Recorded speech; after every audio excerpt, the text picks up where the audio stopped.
दोस्तों आप लोगों को ENI दोस्त में वेलकम है। और आप लोग सीमेंट इंडस्ट्री या जो भी इंडस्ट्री से रिलेटेड हम लोग इलेक्ट्रिकल और जो इक्विपमेंट यूज करते हैं उसका वर्किंग प्रिंसिपल फंक्शन कैसे और उसका कनेक्शन को जानने के लिए आप ये चैनल को सब्सक्राइब कीजिए, ये चैनल को आप सब्सक्राइब कीजिए और मैं आपको बताऊंगा इसके फंक्शन क्या है।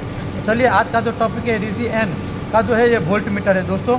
इसको हम लोग कॉन्फ़िगरेशन कैसे करते हैं, सेटिंग कैसे करते हैं वो मैं आपको बताऊंगा, ठीक है। तो सबसे पहले मैं दिखा देता हूँ कि ये रीडिंग कैसे देखते हैं। जैसे ये अभी सिंगल फेज का जो बता रहा है, ऐसे फिर प्रेस करेंगे तो 2 फेज का आपका आ गया 421 वोल्टेज। आपको मैं सेटिंग के बारे में बता रहा हूँ दोस्तों। तो सेटिंग में कैसे जाएंगे, सबसे ये दोनों बटन आप देख रहे हैं एक ही साथ प्रेस करना है 5 सेकेंड तक, ठीक है। अभी प्रेस करेंगे एक साथ। अब देखिए दोस्तों ये आपका आ गया, ये मेरा जो है इसमें आपका नंबर ऑफ टर्मिनल कनेक्शन, ये अभी क्या है मैंने इसमें 4 सेलेक्ट करके रखा हूँ क्योंकि हमको आपका L1 L2 L3 और न्यूट्रल में कनेक्शन है, मतलब रेड येलो ब्लू और न्यूट्रल में, ठीक है। तो अगर आपको सिर्फ 2 फेज में कनेक्शन करना है तो 3 फेज में करना है तो यहाँ से आप चेंज कर सकते हैं, ठीक है। तो यहाँ से सेटिंग चेंज कर सकते हैं। ये चेंज करने के बाद आप फिर सेव करने के लिए आपको ये बटन प्रेस करना पड़ेगा, वो सेट हो गया, ठीक है। फिर नेक्स्ट पैरामीटर में जाने के लिए इसको प्रेस करना पड़ेगा। ये प्राइमरी का जो है वो सेटिंग बता रहा है। अब प्राइमरी में देख सकते हैं दोस्तों ये कितना है, 415 वोल्टेज है, ठीक है दोस्तों। अगर इसको आपको चेंज करना है तो अभी क्या है 4.1.5 इसमें इंटू 1000, ये जो वैल्यू है जितना 1000 से मल्टीप्लाई करेंगे उतना वोल्टेज पे आप सेटिंग हो गया। तो अगर इसको चेंज करना है यहाँ से, ठीक है दोस्तों, तो अभी देखिए ये शिफ्ट हो गया, ठीक है।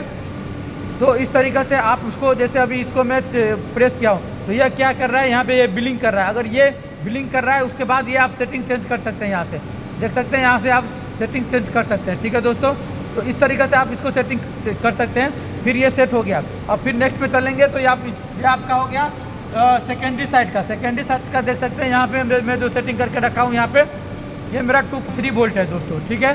तो अगर आपको चेंज करना है तो यहाँ से जैसे मैं बताया था इसको सेटिंग आप चेंज कर सकते हैं। जैसे अभी 2 आ रहा है तो यहाँ से हम करेंगे तो 3 हो जाएगा, 4 हो जाएगा, ठीक है दोस्तों। और फिर नेक्स्ट करना है तो यहाँ से हम चेंज करेंगे।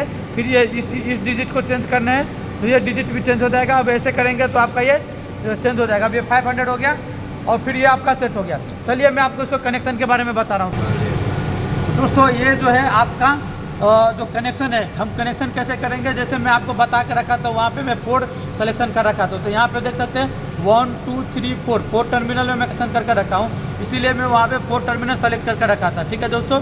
और ये आपका जो PT में क्या है देख सकते हैं, रेड येलो ब्लू, ये जो है 3 फेज जो सप्लाई इसमें दे के रखे और एक जो है न्यूट्रल का हो गया, ठीक है दोस्तों। और इसको डिस्प्ले करने के लिए एक ग्लोरी सप्लाई चाहिए दोस्तों। तो वो सप्लाई देख सकते हैं यहाँ पे 13 और 14 जो टर्मिनल नंबर है इस पर मैं कनेक्शन करके रखा हूँ। यहाँ पे मैं वोल्टेज सप्लाई देख सकते हैं, यहाँ पे मैं 230 वोल्टेज दिया हूँ। 40 से 300 वोल्टेज AC या DC सप्लाई है दोस्तों। तो इसको इस तरीके से आप इसमें सप्लाई देख सकते हैं। और इसका इनपुट कितना है, 3 फेज से लेके 500 वोल्टेज तक इसमें आप देख सकते हैं लाइन टू लाइन, ठीक है। और ये जो है फ्रीक्वेंसी 50 हर्ट्ज है दोस्तों। ये मॉडल जो है इसका देख सकते हैं, ये प्रोग्राम DPM है। तो इस तरीके से आप इसको कनेक्शन भी कर सकते हैं दोस्तों। चलिए ठीक है, ओके।